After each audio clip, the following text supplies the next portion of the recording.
అందరికీ ఉద్యమ జయభీములు. ఈరోజు ఎస్సీ వర్గీకరణ వ్యతిరేక పోరాట సమితి ఆధ్వర్యంలో ఈ విలేకరుల సమావేశానికి ముఖ్య ఉద్దేశము ప్రధానంగా నిన్న జరిగిన భారత్ బంద్ దేశ చరిత్రలో ఒక పెద్ద చరిత్రని సృష్టించింది. అందులో ప్రధానంగా తెలంగాణ రాష్ట్రంలో అంటే ఉమ్మడి ఆంధ్రప్రదేశ్ విభజన జరిగిన తర్వాత మొదటిసారిగా 2 రాష్ట్రాల్లో కూడా ఈ భారత్ బంద్ అనేది విజయవంతమైంది. ఈ 10 సంవత్సరాలలో ఇదే అని మనం గ్రహించాల్సిన సందర్భం ఉంది. అందులో భాగంగా ప్రతి గ్రామంలో కూడా స్వచ్ఛందంగా మాల సోదరులు, మాల అనుబంధ కులాల సోదరులందరూ కూడా భాగస్వాములై ఈ బంద్ను విజయవంతం చేసినందుకు ప్రధానంగా ఈ సమితి ఆధ్వర్యంలో ప్రత్యేకంగా వాళ్ళకి ధన్యవాదాలు తెలుపుకుంటూ, పోలీసుల అత్యుత్సాహం వల్ల కొంతమంది కార్యకర్తల మీద కేసులు నమోదైనవి. ఆ కేసులకు ఏం భయపడేది లేదు. తప్పకుండా చట్టరీత్యా చట్టబద్ధంగా వాటిని అధిగమించి భవిష్యత్తులో ఇదే ఐక్యతను చాటుకునేందుకు మనం ఇదొక నాంది పలికిందని తెలియజేస్తున్నాం. అందులో భాగంగా నిన్న మీట్ ద ప్రెస్ కార్యక్రమం పేరు మీద ఇదే ప్రెస్ క్లబ్లో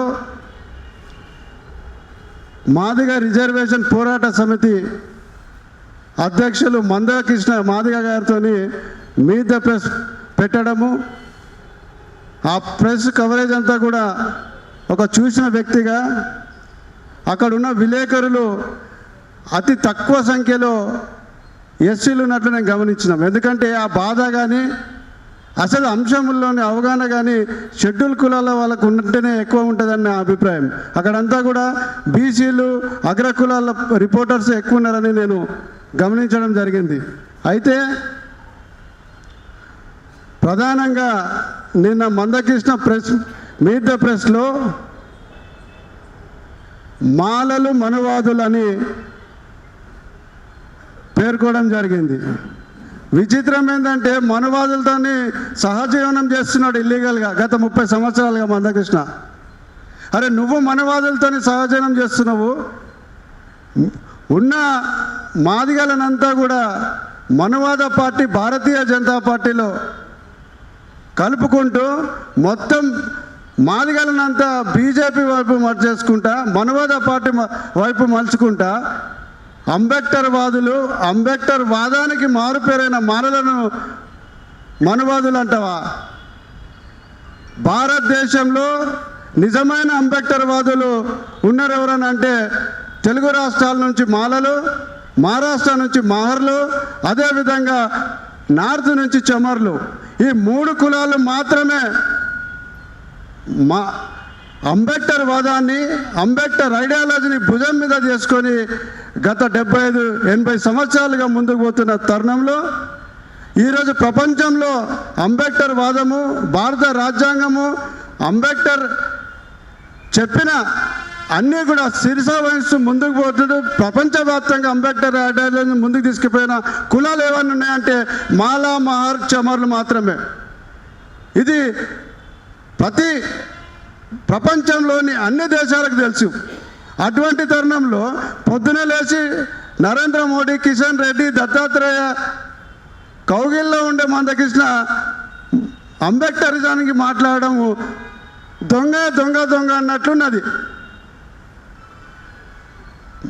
మనువాదం గురించి అంబేద్కరిజానికి ఇంకెవరైనా మాట్లాడాలి కానీ మనువాదానికి అంబాసిడర్ ఉండి ఏదైనా అవార్డు ఇవ్వదలుచుకుంటే ఫస్ట్ మందకృష్ణకే ఇస్తారు. మనువాదం కరెక్ట్గా ఇంప్లిమెంట్ చేస్తున్నాడు ఎవరంటే మందకృష్ణకే అవార్డు ఇస్తారు. అటువంటి వ్యక్తి నికార్సైన అంబేద్కర్ వాదుల గురించి అనడం ఈ వర్గీకరణ వ్యతిరేక పోరాట కమిటీ అయితే తీవ్రంగా వ్యతిరేకిస్తున్నది.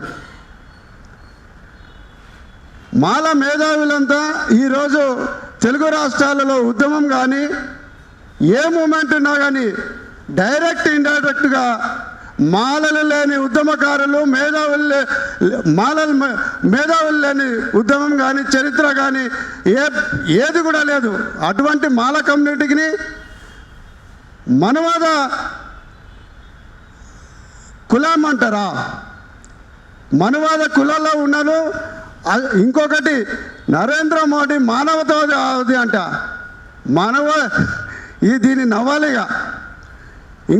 ఇంకో బ్లండర్ ఏంటిదంటే, నిన్న చెప్తూ ఈరోజు భారతదేశంలో రిజర్వేషన్లు సక్రమంగా అమలు కావడానికి అగ్రకులాల సహకారం ఉన్నది కదా అని ప్రకటించిండు.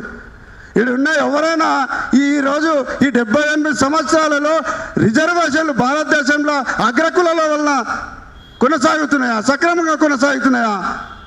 మనం అందరూ కూడా గమనించాల్సిన అవసరం ఉన్నది. ఇట్లా ఆయన చెప్పినన్నీ కూడా పూర్తిగా అబద్ధాలే. అందులో 1965లో బిఎన్ లోకూర్ కమిషన్ వేసారు. అదే లోకూర్ కమిషన్ రిజర్వేషన్ల వర్గీకరణకు చెప్పిందని ప్రకటన చేసిండు. అరే ఆయన బుద్ధి ఉన్నదా లేదని నేను చెప్తున్నా. ఇక లోకూర్ కమిషన్ నా దగ్గర ఉన్నది. లోకూర్ కమిషన్ అది భారతదేశంలోని ఎస్సీ ఎస్టీల జాబితా రివిజన్ చేయడానికి వేసిన కమిషన్. ఇగో ఇంత వక్రీకరణల మహారాజు ఎవరైనా ఉన్నారంటే మందకృష్ణ. అరే జాబితాను సవరించడానికి రివిజన్ చేసిన కమిషన్లో ఎస్సీ వర్గీకరణ చేయాలని 1965లో కమిషన్ వేసిన అంటుడు. జస్టిస్ రామచంద్రరాజు 1996లో ఆ కమిషన్ వేసారు. ఆ కమిషన్లో 1996లో వేసిన కమిషన్ను ఏ జనాభా ప్రాతిపదికన తీసుకోవాలి? 91 జనాభా ప్రాతిపదికన తీసుకోవాలి.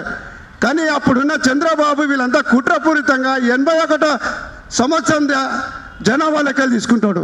ఎక్కడుందా జస్టిస్ రామచంద్రరాజు కమిషన్ అంటేనే కుట్ర. ఎందుకంటే 96లో వేసిన కమిషన్లో 91 జనాభా తీసుకోకుండా 81 సంవత్సరంలో జనాభా తీసుకున్నాడు. ఇది కుట్ర కదా? ఇది పక్కన పెడదాం. 2007లో జస్టిస్ ఉషామేరా కమిషన్ వేసింది. కమిషన్లో 101 పేజీలో ఏమన్నది? ఉషామేరా కమిషన్ 101 పేజీలో క్లియర్గా చెప్పింది. ఏమని చెప్పిందా? తెలుగు రాష్ట్రాలలో ఉమ్మడి ఆంధ్రప్రదేశ్లో ఉన్న జనాభా కంటే కూడా ఎక్కువ రిజర్వేషన్లు పొందిన కులాలు 3 కులాలు ఉన్నాయి. మాల, మాదిగ, ఆది ఆంధ్ర. మరి నువ్వు అది చెప్తావా ఎప్పుడన్నా? ఉషామేరా కమిషన్ 101 పేజీ గురించి చెప్తావా? ఉషామేరా కమిషన్ రికమెండ్ చేసింది అంటావు. ఉషామేరా కమిషన్ ఏం చెప్తుందో నేను చెప్తా. ఉషామేరా కమిషన్లో క్లియర్గా చెప్పారు.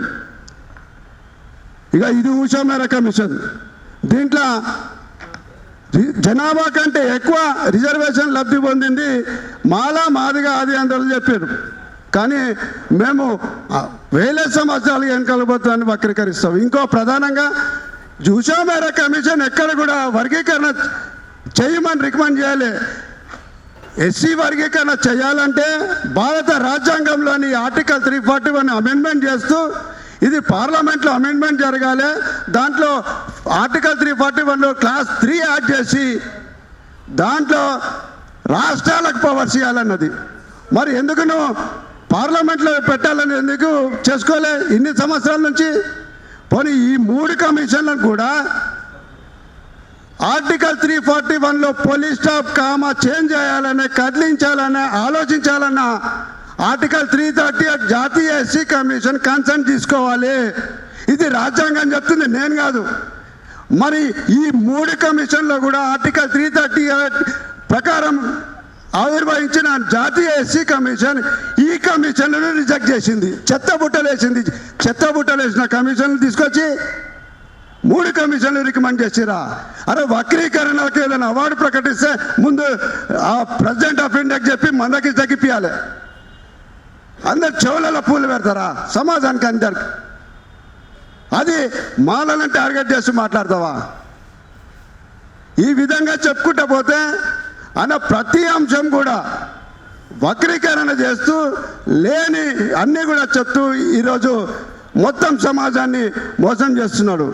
నిన్న అసలు బంద్ ఏం జరిగింది? ఆలో ఊర్లోనే జరిగింది అంటుంది కదా. ఇలా ప్రధాన శీర్షికలలో జాతీయ మీడియాలలో జాతీయ పేపర్లలో బంద్ సక్సెస్ అని ప్రకటన చేసింది. ఇలా అన్నీ కూడా ఆయనకు అనుకూలంగా మాట్లాడుకుంటూ ప్రకటన చేసుకుంటూ వస్తున్నాడు. ఇక నిన్న ఈ నెలలో అయితే ఇవన్నీ కూడా పక్కన పెడితే ఇప్పుడు ఈ నెల 1వ తేదీన వచ్చిన భారతదేశంలోని అత్యున్నత న్యాయస్థానము 7 జడ్జిల ధర్మాసనము తీర్పిచ్చింది. ఇది రాజ్యాంగబద్ధంగా ఉన్నది. ఎట్లా రాజ్యాంగబద్ధంగా ఉందా? సుప్రీంకోర్టులో కేసు ఏమేసారు? ఎస్సీ వర్గీకరణ గురించి తీర్పేసారు. చేయాలన్నా వద్దా, రాష్ట్రాలకు పవర్స్ ఉన్నాయా లేదా అనే దాని మీద కేసు పడ్డది. ఈ కేసు ఎవరిదా? పంజాబ్ దేవేంద్ర సింగ్ వర్సెస్ పంజాబ్ కేసు వాళ్ళ మీద వేస్తే తీర్పు వచ్చింది. తీర్పులో 7 జడ్జిలలో కేవలం 2 జడ్జిలు అంటే సిజే చంద్రచూడ్ వర్సెస్ ఇంకొక ఆయన కలిసి 140 పేజీలు మాత్రమే ఎస్సీ వర్గీకరణ రాష్ట్రాలు చేసుకోవచ్చు అన్నది. మ్యాండేటరీగా కంపల్సరీ చేయాలని ఎటువంటి ఆదేశం లేదు. రెండవది, ఎటువంటి కేసుకు సంబంధం లేని ప్రధానంగా 281 పేజీల 4 జడ్జిలు గవాయి అని 3 జడ్జిలు తీర్పును ప్రకటిస్తారు. ఏమని ఇవ్వాలి? వర్గీకరణ చేయాలా వద్దా, ఇది రాజ్యాంగబద్ధమా కాదా, రాష్ట్రాలకు పవర్స్ ఉందని. ఈ 281 పేజీలు గవాయి ఎస్సీ ఎస్టీలలో క్రీమీ లేరు చేసేందుకు రాష్ట్ర ప్రభుత్వాలు ఆలోచించాలంటారు. అంటే అలా వ్యక్తిగత అభిప్రాయాలు చెప్పడానికి ఈ తీర్పు ఇచ్చింది. వ్యక్తిగత అభిప్రాయాలు చెప్పడానికి ఆ తీర్పు ఇచ్చింది. అసలు అంశం మీద 140 పేజీలు ఉంటే అసలు సంబంధం లేని వాటి మీద క్రిమిలేర్ మీద 281 పేజీలు 4 జడ్జిలు అభిప్రాయపడతారు.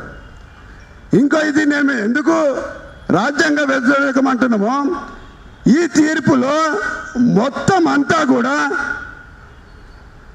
అసలు భారత రాజ్యాంగం కానీ భారత వ్యవస్థ కానీ ఆమోదించని పురాణాలను పేర్కొంటూ రాశారు ఈ తీర్పు అంతా కూడా. ఇందులో ఒక జడ్జి ఉంటాడు. ఆ జడ్జి ఏమంటాడంటే ఆయన బలమైన గీతను మహాభారతాన్ని నమ్ముతాడంట. ఆ గీతలో కుల వ్యవస్థ లేదు, వర్ణ వ్యవస్థ ఉన్నది. వర్ణ వ్యవస్థలో వాళ్ళ ఆచార వ్యవహారాలు, వాళ్ళ నడవడిక, వాళ్ళ స్వభావం, వాళ్ళ వృత్తిపరంగా భారత సమాజాన్ని విడగొట్టిరు. అందుకని ఇక్కడ కులాలే లేవని ప్రకటిస్తాడు. మీరు అందరు చెప్పండి, భారతదేశంలో కుల వ్యవస్థ లేదా? ఈ రోజు కూడా భారతదేశ ప్రథమ పౌరురాలు గుడ్లకు రాదు, పోనీయారు. నేషనల్ కమిషన్ చైర్మన్ గుడిలకు పోవద్దు. ఇదే సుప్రీంకోర్టు చాలా కేసులలో ఇంకా వీళ్ళు ఎంత ఎదిగినా కానీ వీళ్ళ కుల వివక్షత ఉన్నది, అందుకనే రిజర్వేషన్లు కంటిన్యూ చేయాలన్న సుప్రీంకోర్టు తీర్పులు ఉన్నారు. ఇంకో ప్రధానంగా ఈ క్రిమిలేర్ ప్రకటన చేశారు కదా, ఆ 4 జడ్జిలకు అసలు మినిమం కామన్ సెన్స్ లేదని నేను ఈ విలేకరుల సమావేశంగా చెప్తున్నా. ఎందుకంటున్నానంటే ఇంద్రసాని కేసులో 9 మంది జడ్జిలు బీసీలకు మాత్రమే క్రిమిలేర్ వర్తిస్తుంది, ఎస్సీ ఎస్టీలకు వర్తించదని 9 మంది జడ్జిల తీర్పు క్లియర్గా చెప్పింది. వీళ్ళు ఆ 9 మంది జడ్జిల తీర్పును కాదని ఈ 4 జడ్జిలు క్రిమినల్ గురించి ఆలోచించాలని చెప్పారు. ఇది భవిష్యత్తులో తప్పకుండా చెత్తబుట్టలు పోతుంది.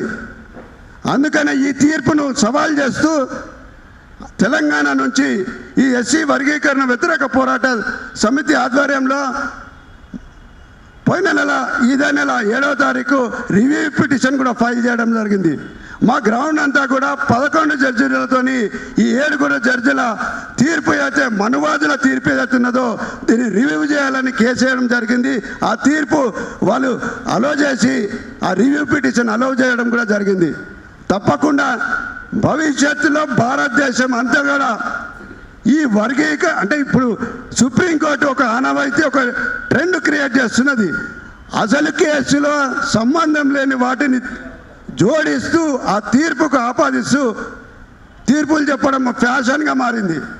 ఇంద్రసాని కేసులో కూడా బీసీలకు సంబంధించిన కేసులు బీసీలకు ఏం చేయాలని చెప్పాలి, కానీ ఓవరాల్ రిజర్వేషన్ 50% కంటే మించదని చెప్తాడా?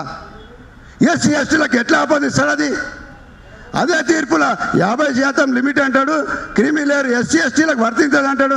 అయినా కానీ ఇటువంటి తీర్పులలో ఈ విధంగా ఎస్సీ ఎస్టీలకు మోసం చేసే విధంగా ఉంటుంది.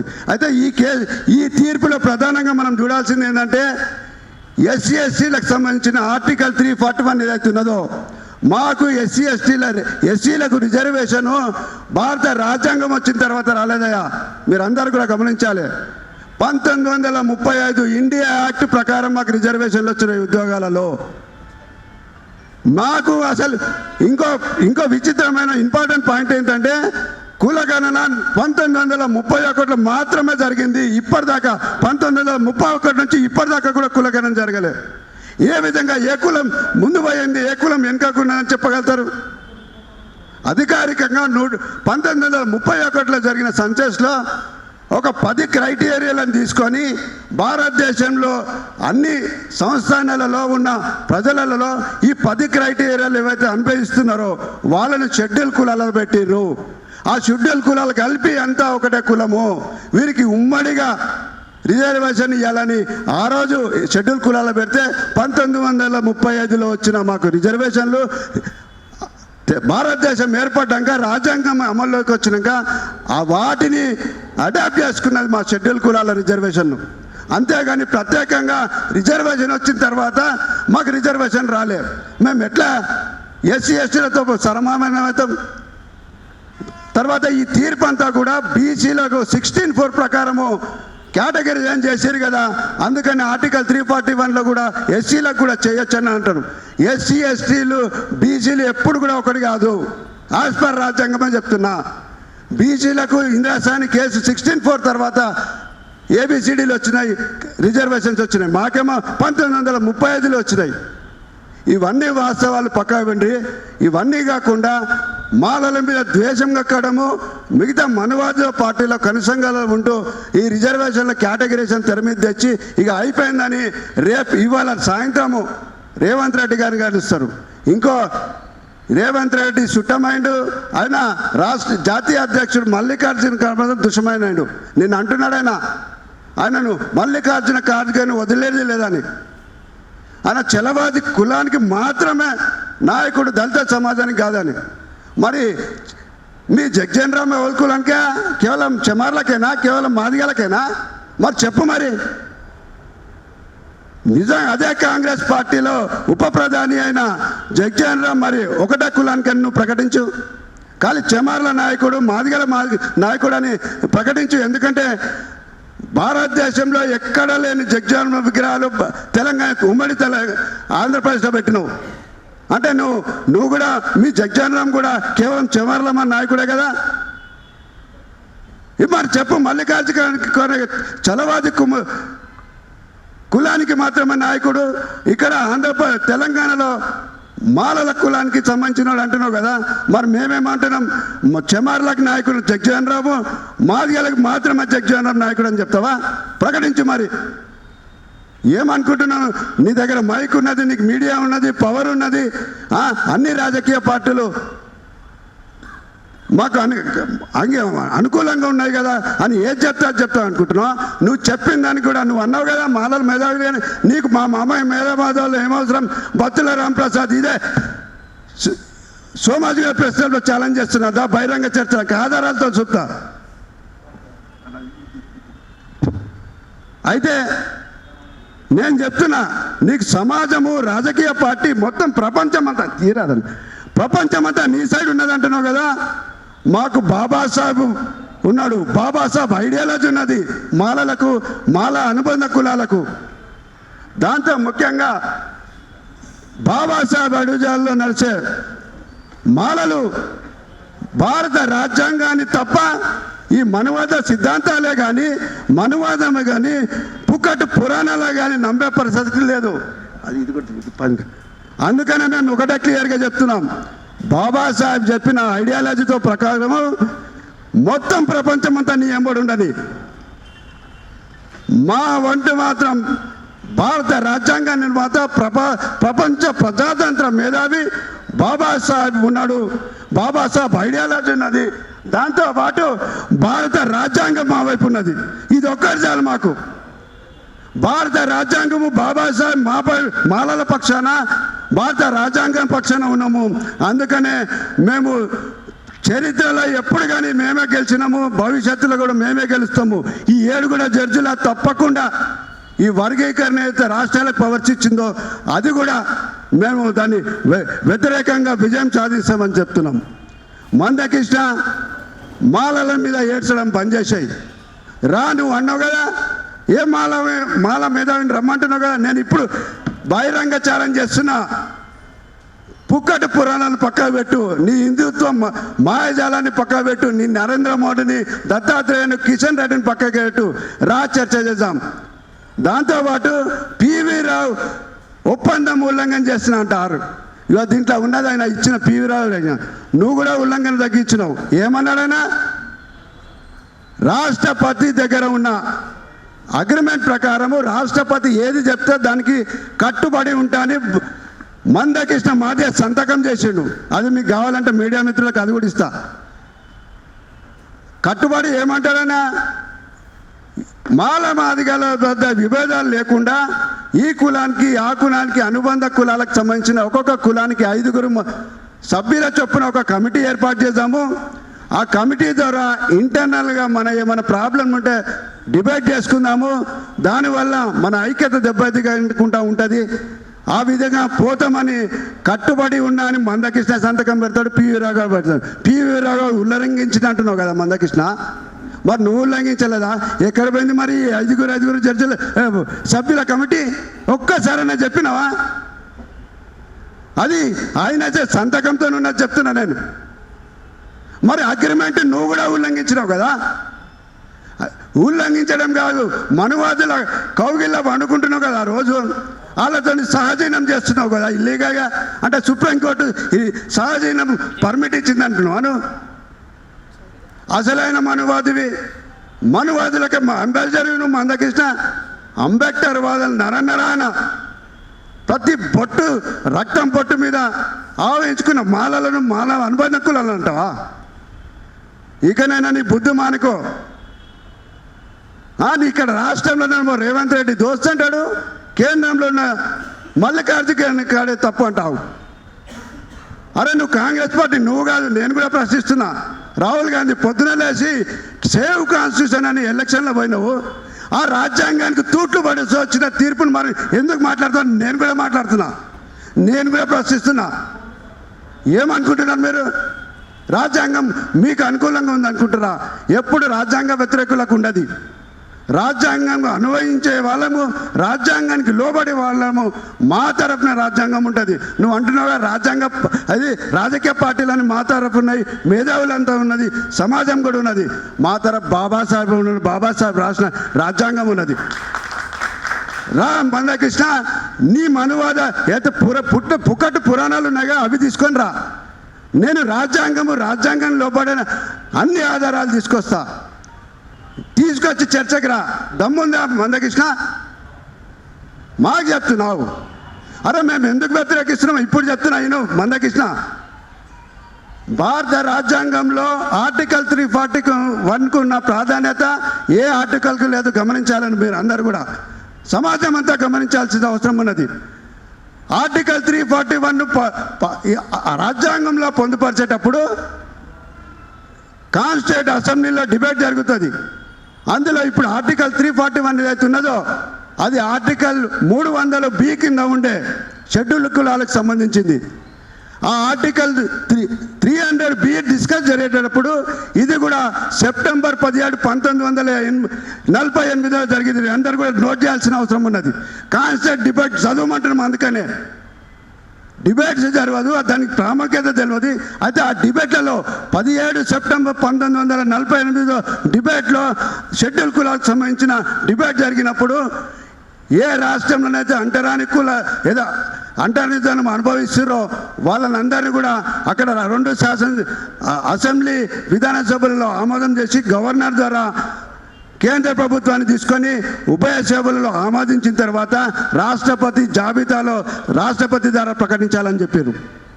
అయితే ఆ సందర్భంలో అక్కడ ఉన్న మిగతా సభ్యులందరూ ప్రశ్నిస్తారు, ఏ రాష్ట్రంలో అయితే కులాల జాబితా అయితే తీసుకుంటున్నారో అంతా అభివృద్ధిస్తున్నారో మరి అదే గవర్నర్కు అదే రాష్ట్ర శాసనసభలకు ఇచ్చేస్తే అయిపోతుంది కదా, ఎందుకు మీరు కేంద్ర ప్రభుత్వం దగ్గర పెట్టుకుంటామని అడిగిండు. అయితే దాంట్లో బాబాసాహెబ్ అందరి సభ్యులకు ఎక్స్ప్లెయిన్ చేస్తాడు. ఇది అందరు కూడా గమనించాల్సిన బాధ్యత ఉన్నది. ఏమంటాడంటే, ఈ విభిన్న కులాలను అంటరానితో అనుభవిస్తున్న అందరినీ ఏకతాటిపై ఎందుకు పెట్టడం జరుగుతుందంటే, ఎందుకు రాష్ట్రాలకు ఇయ్యద్దంటున్నానంటే, ఎక్కడైతే ఆ కులాల సమూహంలోని వ్యక్తి కానీ ఆ ప్రశ్నించి తన హక్కుల గురించి పోరాటం చేస్తాడో ఆ కులాలకు వ్యతిరేకంగా మిగతా కులాలను మిగతా సమాజాలను దాడి చేయించి కుట్రపూరితంగా వాళ్ళకు అనగదొక్కడమే కాకుండా ఆ వ్యక్తికి కాదు ఆ కులాన్ని మొత్తం నిర్వీర్యం చేసి మొత్తం షెడ్యూల్ కులాలను నిర్వీర్యం చేసి రిజర్వేషన్లకు దూరం చేస్తారు. అందుకనే రాష్ట్రాలకు అప్పగించదని స్పష్టంగా చెప్పిండు. అది ఆయన చెప్పిన సారాంశాన్ని గ్రహించి మొత్తం అందరూ కూడా సభ్యులంగా ఏకపక్ష తీర్మానంతో ఆమోదించిన తర్వాత ఆర్టికల్ 341 పెట్టారు. అందుకు మేము వ్యతిరేకిస్తున్నాం రిజర్వేషన్ల వర్గీకరణ. అరే మొత్తం 15% రిజర్వేషన్లో 7-8% కూడా అమలు చేసే పరిస్థితిలో మొత్తం రిజర్వేషన్లు అమలు కానప్పుడు ఎప్పుడు రిజర్వేషన్లు ఎక్కువ తిన్నారు తక్కువ తిన్నారు ఎట్లా చెప్తారు? ఇది నేను చెప్పింది కాదు, పెద్ద పెద్ద స్కాలర్లు రాసిన ఆర్టికల్స్ చెప్తున్నాయి. నువ్వు చెప్తున్నావు కదా అన్ని ఆర్టికల్ ఏబిసిడీలకు వరకు మద్దతుగా ఇచ్చినది. ఇంగ్లీష్ పేపర్లు చూడు, నీకు వస్తుందో రాదు నాకు తెలియదు, కానీ ఇంగ్లీష్ పేపర్లు ఇంటర్నేషనల్ పేపర్లు చదువు, ఇంటర్నేషనల్ మేధావులకు అడుగు, చెప్తారు. ఎటువంటి అథెంటిక్ డాటా లేకుండా వర్గీకరణ చేస్తే అది లీగల్గా నిలబడది అని అడ్వకేట్ జనరల్ ఫర్ ఇండియా ఇది లిఖితపూర్వకంగా గవర్నమెంట్కి ఇచ్చింది.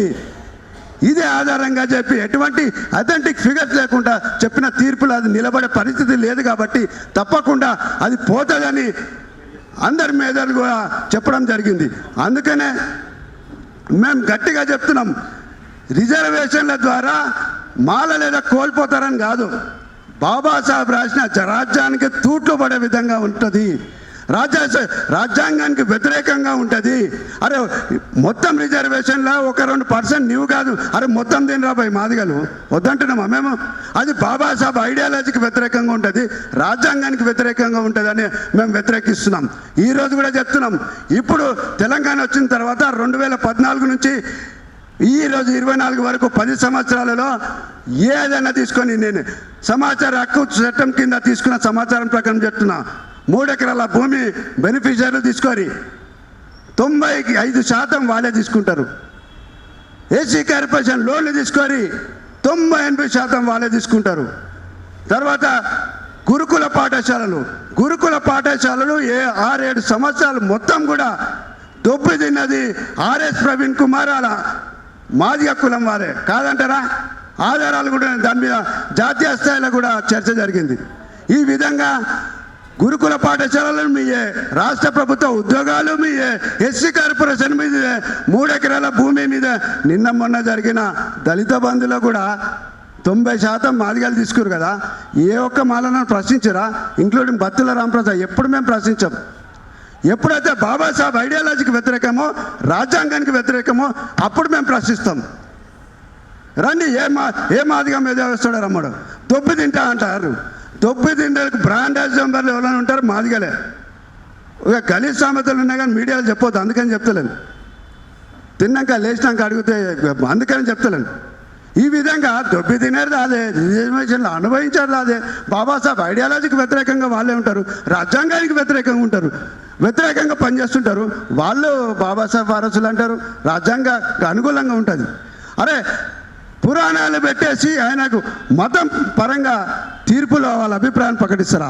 ఒక తీర్పు అభిప్రాయాలను ప్రకటించడానికి ఉంటుందా? ఆదేశాలు ఇవ్వడానికి రాజ్యాంగబద్ధంగా ఉన్నదని ప్రకటించడానికి ఉంటుందా? ఈ విధంగా చర్చకు రమ్మంటున్నా. ఇప్పుడే మందకృష్ణ, నువ్వు డేట్ టైం ఇదే ప్రెస్ క్లబ్లో చెప్పు, నీ దగ్గర ఆధారాలు ఇట్లా నువ్వు ఉట్టి పేపర్లు చూపెట్టి కాదు, ఇక నేను ఒరిజినల్గా ఇస్తే ఎవరైనా తీసుకోపోరి, ఇది ముంగట పెడుతున్నా, ఒరిజినల్ తీసుకొని డిబేట్ చేయమందాం. మీరు ఎవరైనా చెప్తే చెప్పండి. అందుకనే ఎస్సీ వర్గీకరణ వ్యతిరేక పోరాట సమితి ఆధ్వర్యంలో తప్పకుండా భారతదేశంలో రాజ్యాంగం అమలు కావాలి. ఇంకా 2-3 సంవత్సరాలకు వరకు రాజ్యాంగం అవసరం ఉన్న భారతదేశానికి.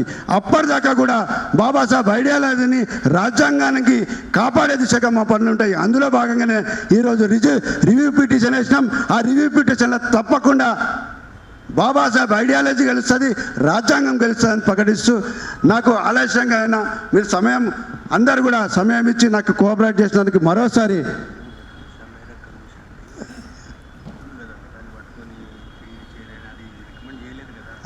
అదే అన్న చెప్పేది ఏంటంటే ఉషా మేరా కమిషన్లో రికమెండ్ చేసిందంటే అరే Usha Mehra commission national SC commission reject చేసిందిరా బాబు. ఏం అబద్ధాలు మాట్లాడతారా నాయన మీరు? ఇటువంటి చాలా ఉన్నాయి. అయితే ఈ సమస్య పోవాలంటే సుప్రీంకోర్టు జడ్జిమెంటే కానీ దాంతోపాటు సుప్రీంకోర్టు జడ్జిమెంట్ 5 జడ్మాసనమే కానీ ఉషా మేరా కమిషన్ చాలా బ్రహ్మాండమైన రికమెండేషన్ చేసింది. అది అందరూ కూడా గమనించాలి. ఏమన్నదంటే ఇంకా రిజర్వేషన్ అందరిని వాళ్ళను గుర్తించి వాళ్ళకు ప్రత్యేక ప్యాకేజీ ఒకటి స్కీమ్స్ రెడీ చేసి అందులో 10 సంవత్సరాలకు మిగతా కులాలకు వీళ్ళకు ఈక్వల్ చేయడానికి స్కీమ్స్ డెవలప్ చేసి 10 సంవత్సరాలలో డెవలప్ చేయమన్నది. ఎందుకు రాజకీయ పార్టీలు మరి ఈ 20-30 సంవత్సరాలు ఎందుకు చేయలేకపోయింది? ఆ దిశగా ఎందుకు పోలేదు? ఉషా మేరా కమిషన్ అంటారు భారతదేశ అత్యున్నత అంటే సుప్రీంకోర్టు వర్గీకరణకు వ్యతిరేకంగా ఇచ్చిన 5 జడ్జిల తీర్పును మీరు చదవాలి. భారతదేశంలో రాజ్యాంగము అదేవిధంగా ఈ సుప్రీంకోర్టు తీర్పు 5 జడ్జిల ధర్మాసనం తీర్పు చదవాలి. ఖాళీ రాజ్యాంగబద్ధంగా సాధ్యం కాదనిలే దానికి రెమెడీ కూడా ప్రకటించింది. కానీ దీంట్లో అటువంటి రెమెడీ లేదు.